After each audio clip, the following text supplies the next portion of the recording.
Welcome back students. तो आज हम सेशन नंबर 2 कर रहे हैं, एनवायरमेंटल इश्यूज ऑफ वैल्यूएशन।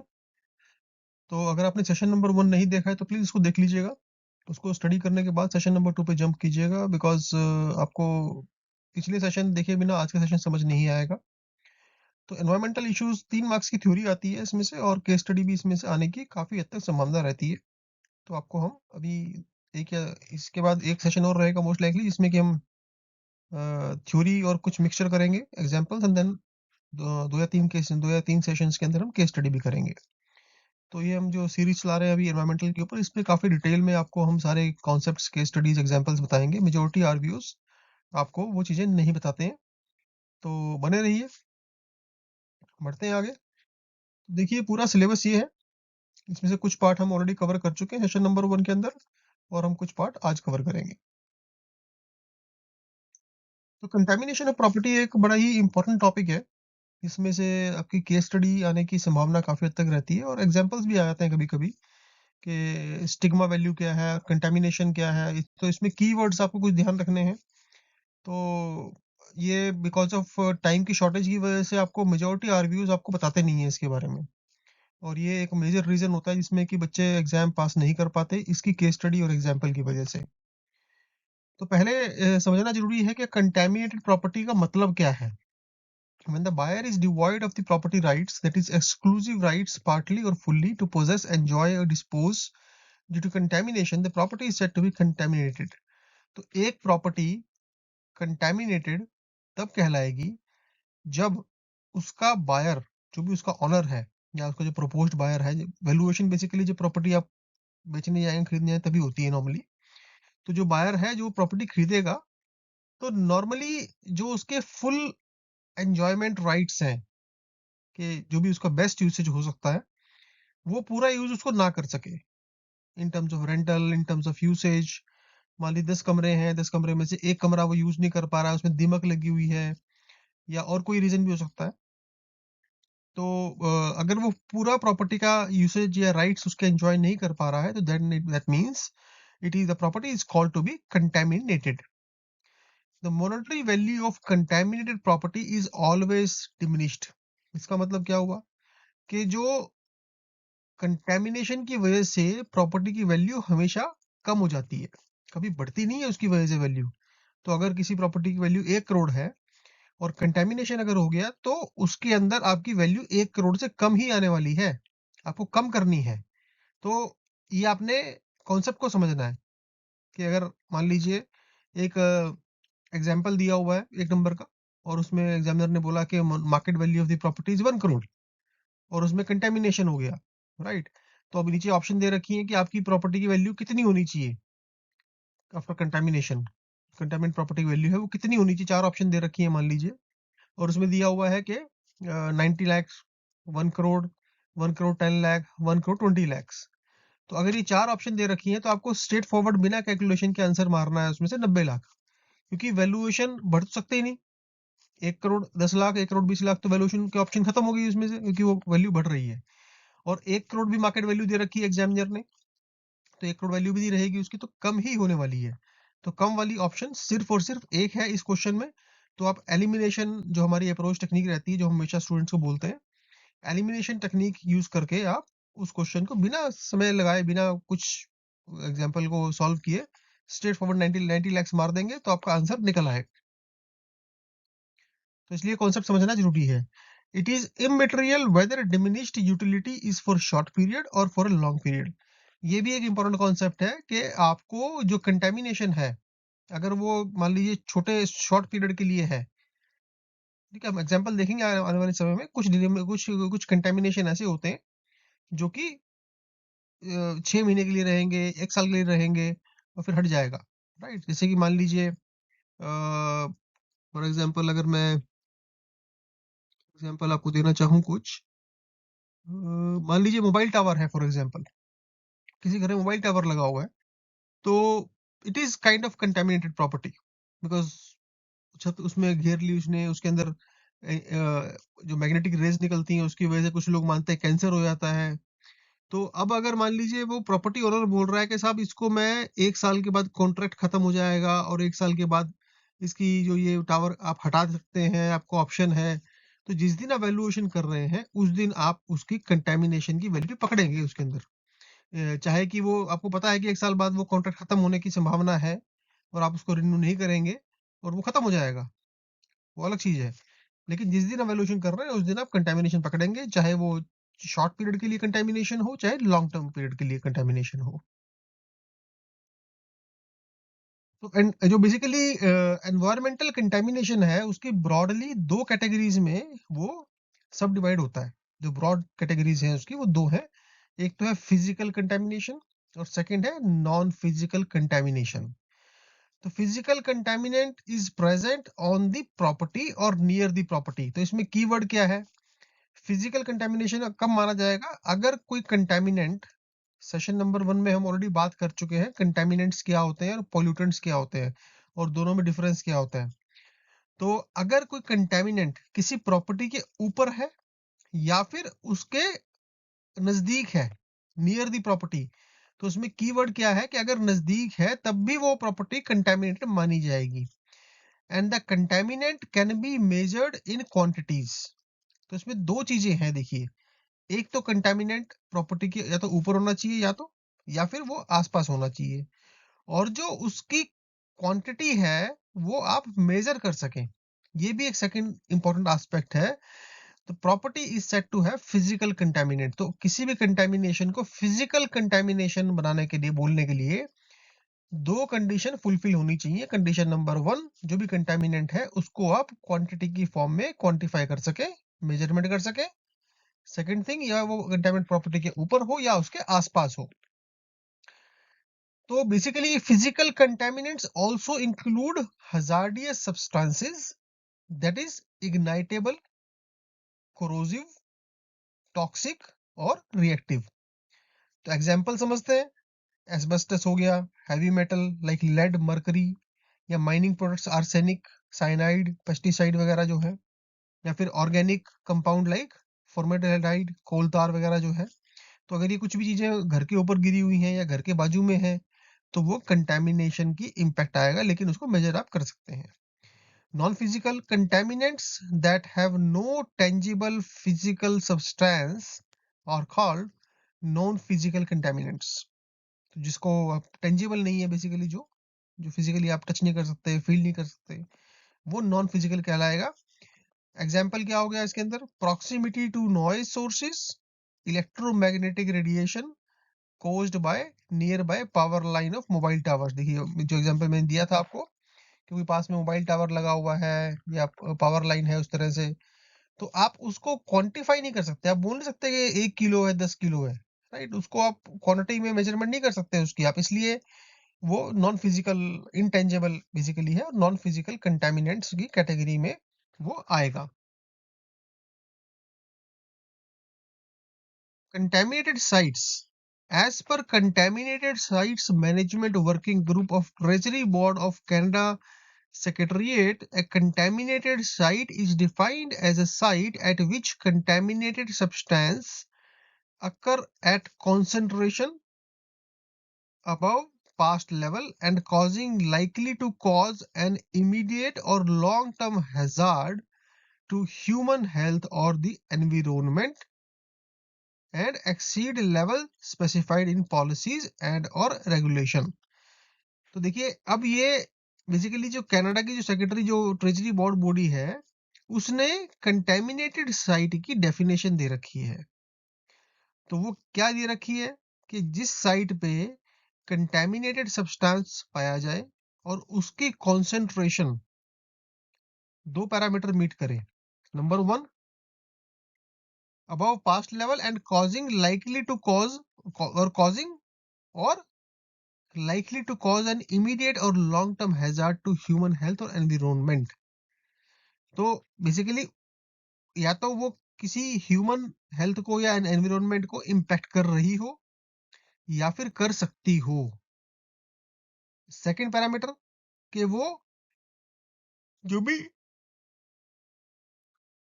इनकी पॉलिसीज है, कि स्पेसिफाइड पैरामीटर है कि इतनी क्वांटिटी के ऊपर अगर वो चला गया, एक स्पेसिफाइड जो भी पॉलिसी बना रखी है इन्होंने, एक सर्टेन थ्रेशोल्ड बना रखे हैं हर केमिकल के, हर एक उसके गैस के, तो अगर उस थ्रेशोल्ड के ऊपर जा रहा है उसकी कॉन्सेंट्रेशन, तभी वो उसको कंटेमिनेटेड साइट के रूप में किसी लोकेशन को डिक्लेयर किया जा सकता है।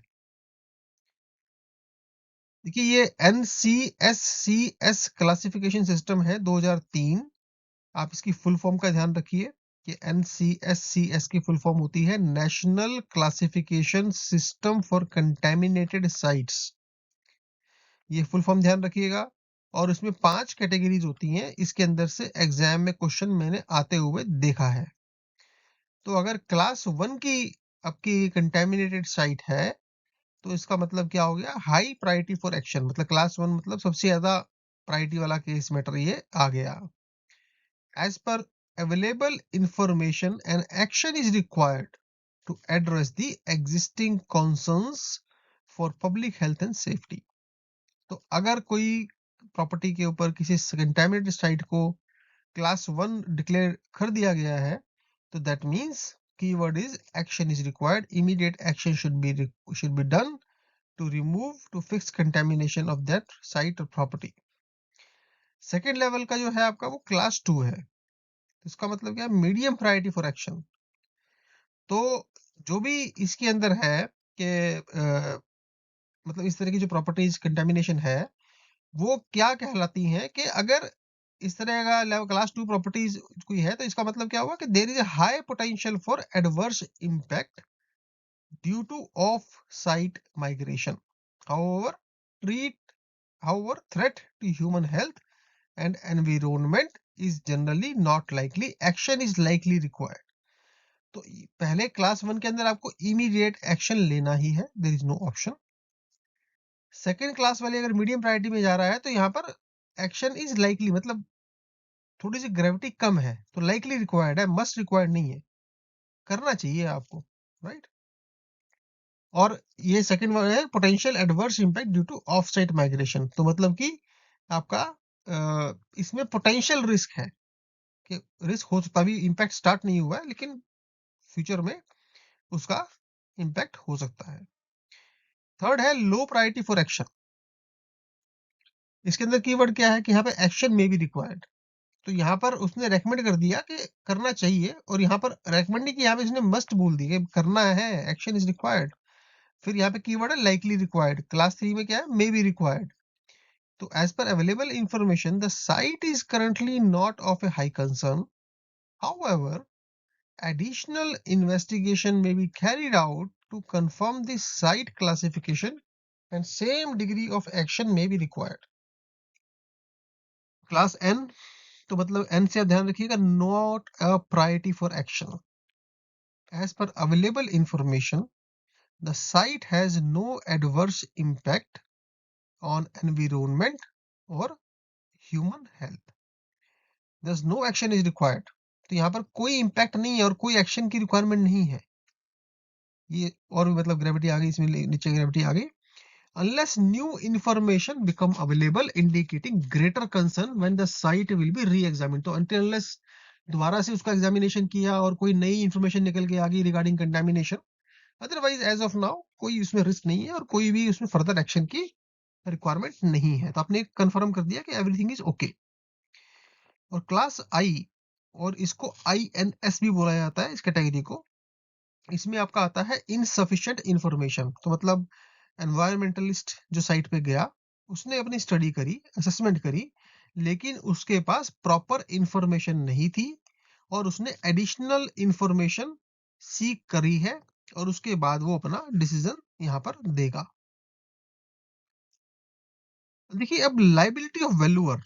एज ए वैल्यूअर जब हम किसी प्रॉपर्टी पे जाते हैं और कंटेमिनेट प्रॉपर्टी है, तो एज ए वैल्यूअर आपकी हमारी क्या लाइबिलिटी है? तो पहले जैसे मैं पहले ही बता चुका हूँ, valuer is unlikely to have knowledge or skills to undertake an environmental audit of a property under valuation. तो ऐसा कहीं पर भी एक्सपेक्टेड भी नहीं है कि हमें कोई एनवायरमेंटल वाली पूरी नॉलेज होनी चाहिए, और ना ही हम स्पेशलिस्ट हैं उसके, पहली चीज। However, valuer or client may employ or appoint a suitable environmental expert. अगर मान लीजिए क्लाइंट आपको ऐसा बोल रहा है कि साहब इसमें कोई कंटेमिनेशन है, या आपको जाने के बाद कुछ ऐसा फ़ील हो रहा है, तो आप क्लाइंट की कंसेंट के बाद उसमें एनवायरमेंटल एक्सपर्ट की अपॉइंटमेंट का रिकमेंडेशन डाल सकते हैं। और अगर वो क्लाइंट नहीं भी मान रहा है मान लीजिए, तब भी आप उसमें अपना रिमार्क्स या उसमें असम्पशन डाल सकते हैं।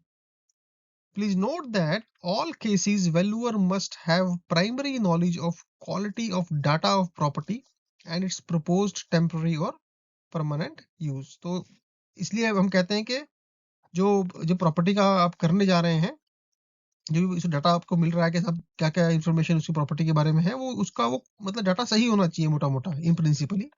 एज़ ए वैल्यूअर आप उसको चेक करें और प्रॉपर्टी का जो फ्यूचर यूज़ है, आप फ्यूचर में किस तरह से उसको यूज़ करने वाले हैं, किस पर्पस के लिए यूज़ करने वाले हैं, that is also important from this contamination of property site. देखिए, एक ये सेफगार्डिंग क्लॉज़ है, तो ये हालाँकि एग्ज़ाम पर्सपेक्टिव से कम है, लेकिन प्रैक्टिकल जो हम बात करते हैं कि प्रैक्टिस में आपको कैसे हेल्प कर सकता है, तो आप इसका स्क्रीनशॉट ले सकते हैं अपनी प्रॉपर्टी वैल्यूएशन रिपोर्ट के अंदर। आप ये क्लॉज़ डाल सकते हैं, ताकि आपकी जो लायबिलिटी है एनवायरमेंटल को लेके, वो वहाँ पर रिस्ट्रिक्टेड हो जाए और आपको आपके ऊपर कोई फर्दर एटलीस्ट एनवायरमेंटल वाले मैटर पे कोई फ्यूचर में इम्पैक्ट ना आए।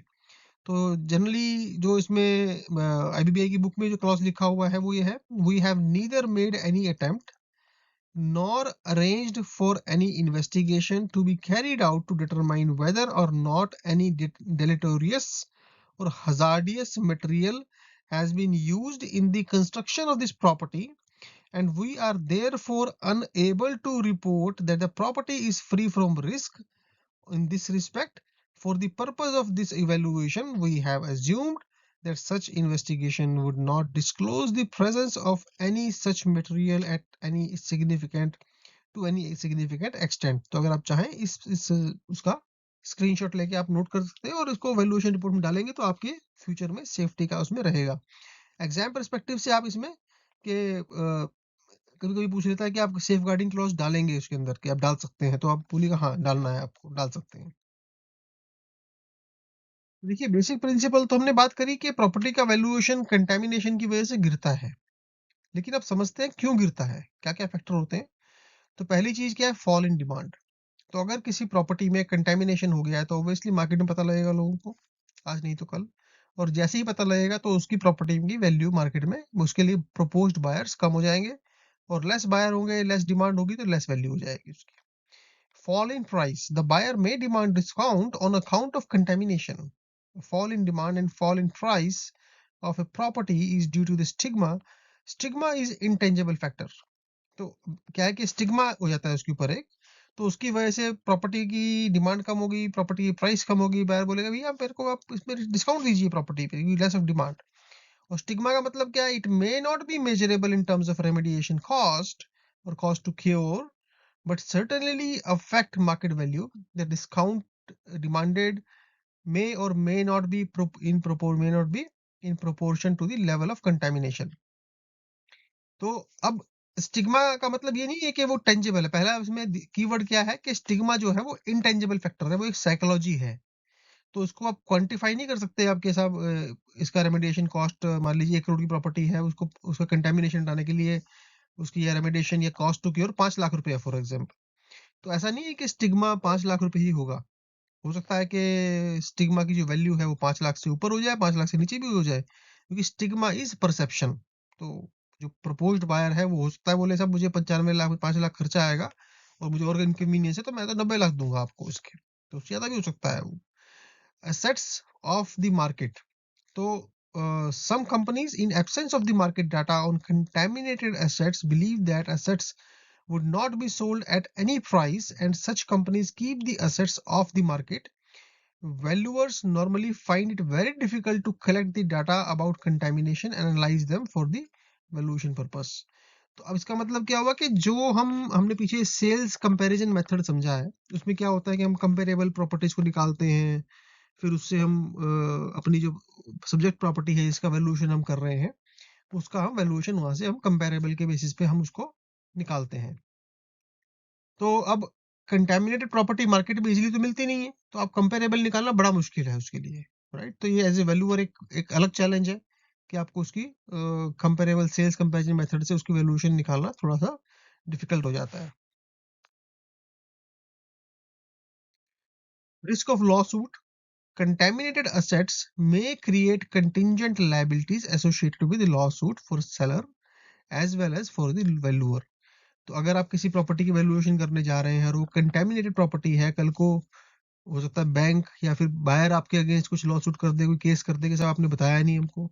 तो सेलर के अगेंस्ट भी कर सकता है, साहब बताया नहीं आपने हमको, आपने कंटेमिनेट प्रॉपर्टी दे दी, राइट? मान लीजिए एक प्रॉपर्टी थी, उसमें फंगस लगी हुई थी फॉर एग्जांपल, और उसकी वजह से किसी जो भी बायर था उसके बच्चे को हेल्थ इश्यूज हो गए और उसकी डेथ हो गई, तो ऑब्वियसली वो कोर्ट केस करेगा सेलर के ऊपर, राइट?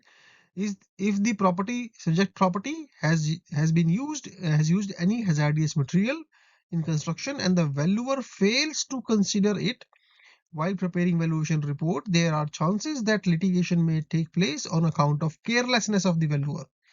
तो मान लीजिए कोई हजार्डियस मटेरियल यूज किया गया था प्रॉपर्टी की कंस्ट्रक्शन में, आप एज ए वैल्यूअर साइट पे गए, आपने वो चीज ऑब्जर्व नहीं करी और अपनी रिपोर्ट में नहीं लिखी, और कल को जब 1 साल के बाद 2 साल के बाद वो चीज निकल के आ जाती है मान लीजिए, और बायर को उसकी वजह से कोई लॉस हो जाए या किसी भी तरह का एक परेशानी हो, तो वो आपके एज ए वैल्यूअर हमारे अगेंस्ट केस कर सकता है। लिटिगेशन में also take place against the seller as it may be difficult to prove innocence of the seller or the valuer as regard to the knowledge of the presence of contaminants. Thus, both the seller may refrain from selling and valuer may avoid valuing such property which is contaminated. तो देखिए अब एक तो buyer का हो गया कि demand कम होगी, लेकिन सेलर भी उसमें बेचने में उसको ज्यादा रिस्क है और वैल्यूअर भी घबराएगा। एज ए वैल्यूअर अगर हमें पता है इस प्रॉपर्टी में कंटेमिनेशन है, तो हम भी उसमें एज ए वैल्यूअर अवॉइड करेगा उसको करने के लिए, राइट? तो इसलिए इस सारे फैक्टर्स की वजह से प्रॉपर्टी की वैल्यू यहाँ पर गिर जाती है। रिड्यूस मार्केट वैल्यू, ये भी हो गया आपका। Once contaminated the property value remain in less demand even though restoration is done. तो एक कंटेमिनेशन हो गया प्रॉपर्टी में, आपने उसको ठीक कर दिया, बट तब भी एक उस पे उसकी वैल्यू मार्केट वैल्यू के इक्वल नहीं आ सकती। ये एक मतलब मार्केट ट्रेंड है कि इसमें पहले कंटेमिनेशन था।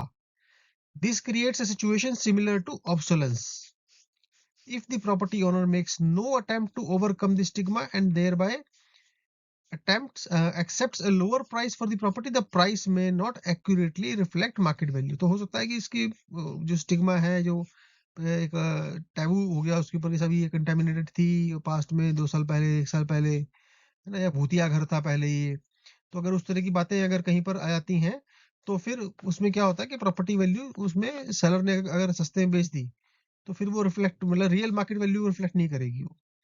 डिफिकल्टी इन गेटिंग फाइनेंस, तो जैसे ही बैंक को पता लगेगा कि इसमें स्टिग्मा है या फिर इसके अंदर कंटेमिनेशन है, तो बैंक भी बोलेगा हम इसको मॉर्गेज नहीं करेंगे, वो नेगेटिव लिस्ट में आ जाएगी और उसके ऊपर फंडिंग लेना मुश्किल हो जाएगा किसी भी कस्टमर के लिए। Difficulty in getting funds for remediation, it is difficult to obtain additional funds for remediation of the contaminated property. Lenders if lend may charge higher ROI, rate of interest. तो पहली चीज, नॉर्मली जब भी घर की renovation करते हैं तो बैंक बोलता है कि अब इस प्रॉपर्टी को, घर को मॉर्गेज कर दीजिए मेरे पास। तो अब ये प्रॉपर्टी कंटेमिनेटेड है तो बैंक उसको मॉर्गेज करेगा नहीं। तो फिर बैंक क्या बोलेगा, या गोल्ड दीजिए, अपना गोल्ड लोन रख दीजिए मेरे पास आप, या फिर और कोई पर्सनल लाइन ऑफ क्रेडिट ले लीजिए, अनसिक्योर्ड ले लीजिए, है ना, और उस पे रेट ऑफ इंटरेस्ट ज्यादा होता है नॉर्मली, कि कुछ भी अगर है। या फिर अगर प्रॉपर्टी के ऊपर ही मॉर्गेज करेगा तो उसको पता है कि साहब इस ये प्रॉपर्टी कंटेमिनेटेड है, बैंक से इसके ऊपर नॉर्मली नहीं देंगे, तो फिर एनबीएफसी वगैरह आएंगी, हाउसिंग फाइनेंस कंपनीज आएंगी पिक्चर में, और उनके रेट ऑफ इंटरेस्ट ज्यादा होते हैं बैंक से। तो जो भी आदमी इसको, अगर कोई लेंडर इसको करेगा, ज्यादा रेट ऑफ इंटरेस्ट मांगेगा, क्योंकि इसमें एक एडिशनल रिस्क है। आगे बात करते हैं एनवायरमेंटल स्टिग्मा। तो environmental stigma is defined as loss in value of the property due to its bad reputation on account of contamination. तो एक स्टिग्मा, एनवायरमेंटल स्टिग्मा क्या है कि जो प्रॉपर्टी के लॉस के अंदर, जो भी प्रॉपर्टी की वैल्यू कम हो गई बिकॉज ऑफ स्टिग्मा, जो भी एनवायरमेंटल कंटेमिनेशन है, और उसकी वजह से मार्केट में हवा फैल गई है, तो कंटेमिनेट प्रॉपर्टी है और वैल्यू कम हो गई उसकी, तो that is called environmental stigma. Thus, value of the contaminated property ultimately depends not only on the extent of contamination, but also the way in which the contamination is perceived by the market. तो अब देखिए इसमें क्या है कि actual जो loss होता है प्रॉपर्टी की वैल्यूएशन में, उसमें ये फैक्टर भी होता है कि कंटेमिनेशन किस डिग्री का है, लेकिन सिर्फ यही फैक्टर नहीं है, उसको मार्केट कैसे परसीव कर रही है। So environmental stigma is an intangible and cannot be quantified. Market can impose environmental stigma on following properties, following type of properties. तो इट्स अबाउट परसेप्शन, इंटेंजिबल है ये, अगेन कीवर्ड जो है, environmentally contaminant properties. These property are absolutely contaminated and market is not in position to hide the fact.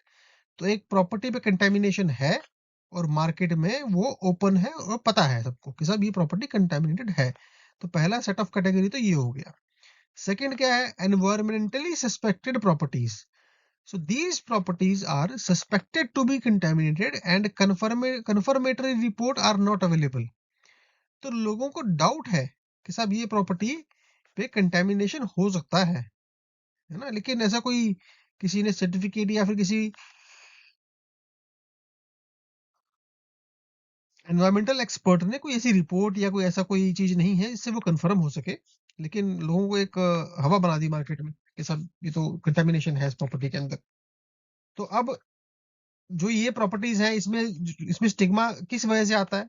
Risk of remediation cost which is unknown, कि अब लोगों को लगेगा शायद कंटेमिनेशन है तो रेमेडिएशन भी करनी पड़ेगी। ट्रबल फैक्टर, कि उसको ठीक करने का भी एक एक्स्ट्रा एक एफर्ट्स करना पड़ेगा। फियर और फ्यूचर लॉ सूट्स, तो पता ही नहीं है आदमी को कंटेमिनेशन है नहीं है किस तरह का है, तो कुछ लॉ सूट्स भी आ सकते हैं उसमें। लैक ऑफ सेलेबिलिटी एंड मॉर्गेजेबिलिटी, तो अब ये पता है कि साहब इसको कंटेमिनेशन कल को निकल आया तो बैंक भी फाइनेंस करने में मना कर देगा, आगे बेचने में फिर दिक्कत आएगी, ये कंटेमिनेशन प्रॉपर्टी में हो सकता है। तो इसकी वजह से प्रॉपर्टी में कंटेमिनेशन सस्पेक्टेड है तब भी उसमें वैल्यूएशन कम हो जाती है।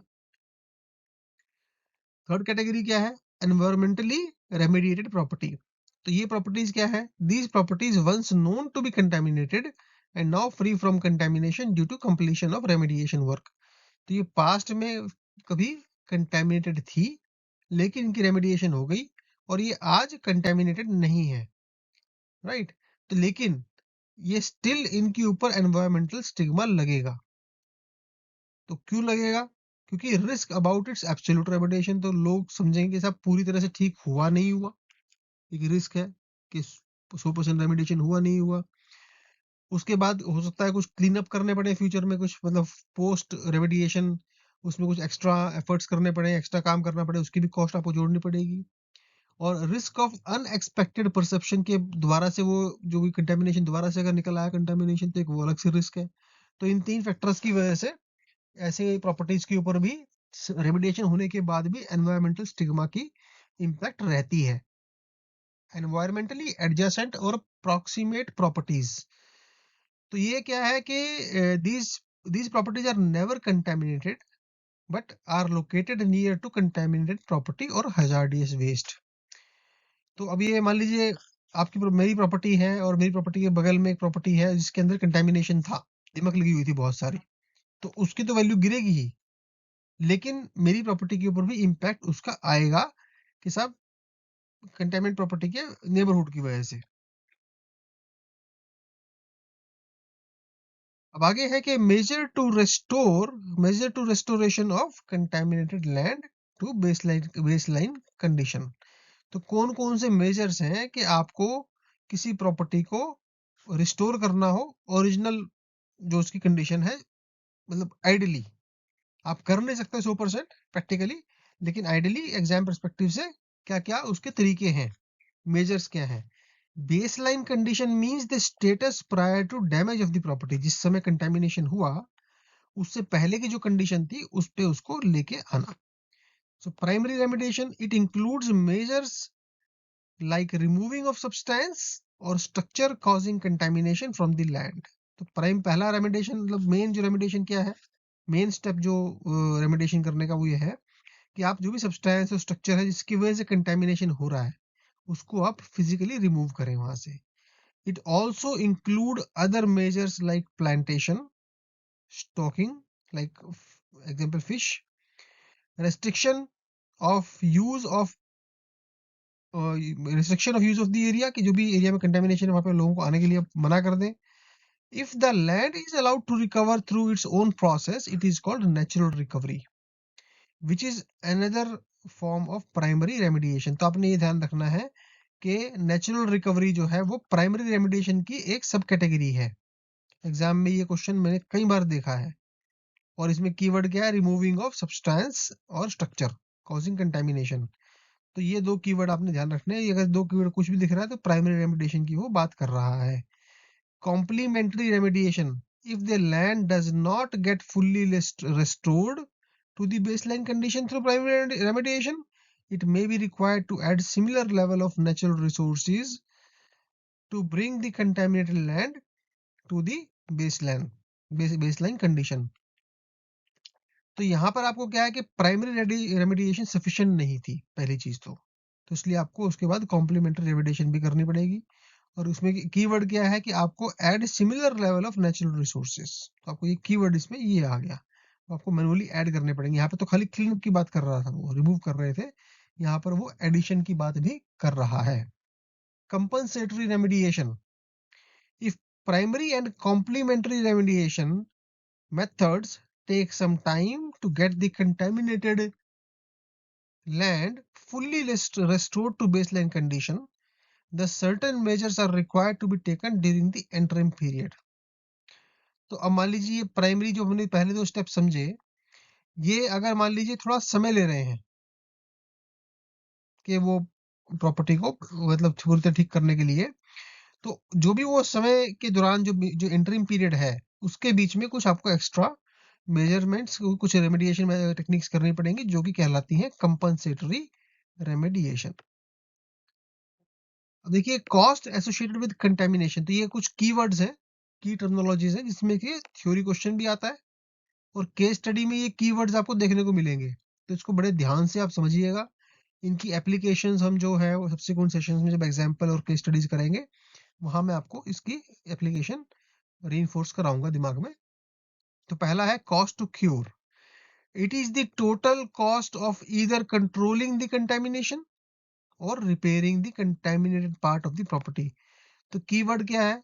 कॉस्ट टू क्योर, या तो कंट्रोलिंग द कंटेमिनेशन और रिपेयरिंग। तो आपने ये कीवर्ड याद रखना है। देखिए ये जो वर्ड्स है ना थ्योरी के लिए बड़े कंफ्यूजिंग है और नॉर्मली स्टूडेंट यहाँ पर गलती कर जाते हैं और ये 1 मार्क का क्वेश्चन इसमें से आने की पूरी पूरी संभावना है। और केस स्टडी में अगर आपको ये हेयरलाइन डिफरेंस कॉन्सेप्ट को नहीं पता है तो आप कभी केस स्टडी नहीं कर पाएंगे। 10 से 12 नंबर की केस स्टडी जिसमें आएगी और कभी आप इसको समझे बिना एग्जाम पास कर ही नहीं सकते हैं। और मैंने कई स्टूडेंट्स को देखा है फेल होते हुए सिर्फ इसकी वजह से। तो बड़े ध्यान से आप इसको समझिएगा। Cost to control, it is the total cost of controlling the contamination in property. तो ये कीवर्ड क्या है? Cost of controlling the cost for controlling the contamination. तो आपको यही कीवर्ड मिलेगा उसमें। तो यहाँ पे क्या है? इधर कंट्रोलिंग ऑफ कंटेमिनेशन और रिपेयरिंग, ये आपको ध्यान रखना है। Cost to public liability, depending on the dose and duration of the toxic contamination it may lead to public liability if public is affected at large. For example, release of toxic gases in surrounding environment. Public liability leads to loss in property value because of following two reasons. The owner has to pay cost related to the release of toxic contaminants onto the surrounding properties, and owner may have to defend lawsuits associated with the contamination। तो देखिए अब कोई किसी property में अगर contamination है, मान लीजिए भोपाल गैस ट्रेजेडी हुई थी तो वहां से गैस निकल गई प्रॉपर्टी में से, बहुत सारी फैक्ट्री में से, और आसपास के एरिया में फैल गई। तो अब उसमें क्या, बहुत सारे लोगों ने केस कर दिया कंपनी के ऊपर कि हमारे हेल्थ इश्यूज हो गए, तो कंपनी को कंपनसेट करना पड़ा उसके अंदर, राइट। और जो भी आसपास की प्रॉपर्टीज है उसको भी एक इम्पैक्ट आएगा उसकी वजह से, तो पब्लिक लायबिलिटी भी उसके अंदर आपकी आ जाती है। Cost to disruption, it is the cost of disturbance experienced during remediation process and include removal of contaminant from the subject property, disposal of contaminant to safer location like landfill sites, renovating the part of the property, displacement of occupant tenant if any, and bringing other tenants। देखिए अब cost of disruption में basically क्या है कि अगर किसी property का आप रेमेडिएशन कर रहे हैं, ठीक कर रहे हैं, तो ऑब्वियसली उसको यूज नहीं कर पाएंगे जब तक है। अगर उसमें मान लीजिए किराएदार बैठे हैं तो उनको आप बोलेंगे अब ये खाली करो, मुझे ठीक करनी है प्रॉपर्टी, तो उसका किराए का नुकसान हो गया आपका। फिर जब वो प्रॉपर्टी ठीक हो जाएगी तो फिर प्रॉपर आपको नए किराएदार लेके आने, उसको ढूंढने का खर्चा होगा। उसके अंदर अगर कुछ कंटेमिनेट पड़ा है तो उसको आपको रिमूव करना है वहां से, तो उसके अलग से एक्सपेंसेस है। फिर वो आप कहीं डिस्पोज करेंगे, किसी साइट पे गार्बेज कहीं ओपनली फेंक नहीं सकते उसको, आप किसी प्रॉपर लोकेशन पे डालना पड़ेगा आपको। नॉर्मली खड्डा खोद के डालते हैं नॉर्मली लोग, तो वहाँ उसकी भी कॉस्ट है, खड्डा खोदने की कॉस्ट है। तो ये सारी कॉस्ट उसमें जो भी आपकी स्टेज है आपकी बेसिकली, जब भी वो रेनोवेशन स्टार्ट हो गया वहां से लेके रेनोवेशन खत्म होने तक जो है that is called cost of disruption. तो बेसिकली ऐसा कोई स्टैंडर्ड फॉर्मूला नहीं है इसका। ये आपका बेसिकली क्या है कि it is difficult to estimate cost of disruption. We may however estimate the profit from the property before disruption and after disruption। तो जिस दिन डिसरप्शन हुई, जिस दिन आपने रेमेडिएशन स्टार्ट करी, उसके पहले और रेमेडिएशन डिसरप्शन जो भी डिसरप्शन खत्म हुई उसके बाद का जो है आपका प्रॉफिट का लॉस जो है that is called cost of disruption. Cost to utility, it is defined as utility of the property that will increase in future. This cost is pertaining to non-use of the contaminated property until remediation plans are sanctioned by the competent authority. It is also called deferred utility। तो basic इसमें क्या है कि जब तक आपका जो भी रेमेडिएशन प्लान है वो अप्रूव नहीं हुआ, तो उससे पहले भी आपकी यूटिलिटी कम हो गई इसके अंदर, राइट। प्रॉपर्टी अभी कंटेमिनेटेड है तो आप उसको पूरा यूज नहीं कर पा रहे हैं, किसी पार्ट को नॉन यूज पे आ रहा है, तो जो भी आपका इसमें वैल्यू गिर रही है उसकी वजह से, कम किराया आ रहा है या कमरा कम यूज कर पा रहे हैं आप, तो उसकी वजह से जो इम्पैक्ट आ रहा है प्रॉपर्टी की valuation that is called cost to utility. It is different from cost to disruption because cost to utility arise due to non-use of contaminant property before remediation. However, cost of disruption is associated with non-use of contaminant property during the remediation process. तो सबसे important आपका ये वाला point है जो मैं पहले भी समझाया और मैं दोबारा से बोल रहा हूँ कि कॉस्ट ऑफ यूटिलिटी आपने कंफ्यूज नहीं करना है। जब तक आपने रेमेडिएशन प्रोसेस स्टार्ट नहीं किया तब उससे पहले का खर्चा है वो, जो भी लॉस है, प्रॉफिट का नुकसान है कि रेमेडिएशन प्रोसेस स्टार्ट नहीं हुआ तब तक भी तो कुछ प्रॉफिट का लॉस हो रहा है प्रॉपर्टी में कंटेमिनेशन की वजह से, that is called cost utility. और एक बार आपने रेमेडिएशन स्टार्ट कर दी, फिर उससे लेके जब तक वो प्रॉपर्टी रेमेडिएशन पूरा प्रोसेस खत्म नहीं होगा तब तक जो प्रॉफिट का नुकसान है that is called cost of disruption. तो ये बड़ा ही कंफ्यूजिंग है, बड़ा मुश्किल है समझने में, स्टूडेंट्स गलती करते हैं, इसको आप समझ लीजिएगा। Cost to operation, it is the extra cost required to operate the contaminated property. Some extra supervisory personnel, additional testing may be required. Likewise, special insurance of the property during remediation process may be required. Thus, contaminated properties may have higher operations and maintenance cost. देखिए अब क्या है कि जो property है अब उसको remediation आपने करवा दिया, लेकिन इंश्योरेंस कंपनी भी हो सकता है उसका प्रीमियम बढ़ा दे, और जब रेमेडिएशन हो तब भी उसकी कॉस्टिंग आ सकती है। तो उस प्रॉपर्टी को ऑपरेट करने का जो खर्चा है वो हो सकता है ज्यादा हो जाए आपका, that is called cost to operations. Reduced revenue. If market is unaware of contamination of the property, it may earn equivalent gross rent, however, end up getting less rent due to higher operational maintenance cost. तो अब मान लीजिए एक property का contamination है और market को पता नहीं है उसके बारे में, लेकिन तो वो मार्केट जो है वो पूरा रेंट ले रही है वहां पे, राइट, रेंट पूरा आ रहा है उसमें, लेकिन जो उसकी ऑपरेशनल कॉस्ट है उस प्रॉपर्टी की, क्योंकि उसमें मेंटेनेंस ज़्यादा लगेगी, वो मेंटेनेंस ज़्यादा होगी, तो जो नेट इनकम है प्रॉपर्टी की, नेट रेंट है, वो कम हो जाएगा।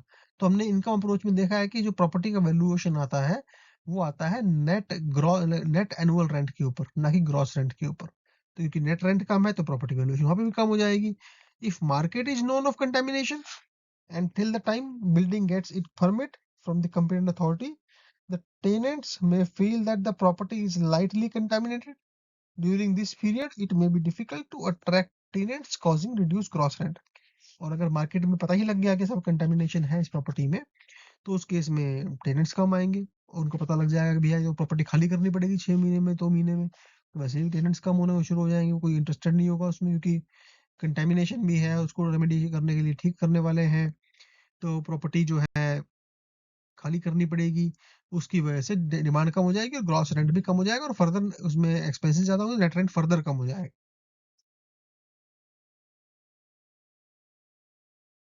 Format for valuation of contaminated property, जो वैल्यूएशन रिपोर्ट बनानी है आपको, तो उसमें जो वेल्थ टैक्स एक्ट है 1957 prescribes following, prescribes various valuation report formats depending on the purpose However, a concise format for valuation report on contaminated site is not prescribed by any authority. तो आपने ये ध्यान रखना है कि वेल्थ टैक्स के अंदर भी इसका कोई फॉर्मेट प्रेस्क्राइब नहीं है, कहीं पर भी फॉर्मेट नहीं है इसका। एग्जाम में क्वेश्चन आता है कभी कभी इसके अंदर। Following are the indicative ingredients that may be included in the report of the contaminate property. एक तो बेसिक इन्फॉर्मेशन डालनी है आपने कंटाइनमेंट प्रॉपर्टी की, like address etcetera, details, property environmental agencies ने उसको किया है, एनवायरमेंटल स्टडी करी है, उस प्रोफेशनल का नाम डालें आप। Introduction of valuer and the environmental agency, summary of terms and conditions under which the valuer has assigned the job to environmental agency, and methodology used for environmental site assessment.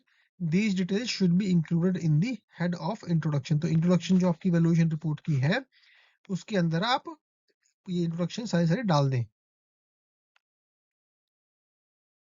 बाकी इसके अलावा detail site description होनी चाहिए, record studied क्या क्या देखा उसमें, interview and environmental site preliminary survey जो उसमें है, quantity of contaminants, legal requirements, abatement technology, method that has the potential to reduce public exposure, findings of valuation process, conclusion and declaration, ये सब भी इसमें होना चाहिए।